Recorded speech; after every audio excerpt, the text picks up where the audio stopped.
Random Wednesday in March is a sculpture created in the long tradition of memento mori, a Latin phrase meaning remember you must die. Traditionally, memento mori artworks use images of skulls, decaying food, or broken objects.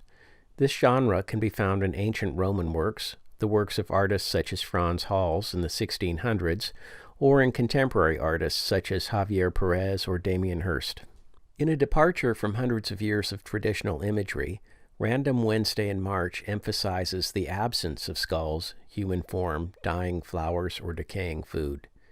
There is no figure. Empty space dominates the form. Even the empty shoes and the depression in the chair's cushion are created from empty space.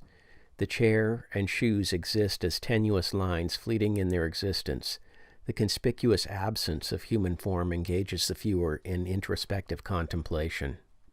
The title emphasizes certainty of fate while denying specificity of time.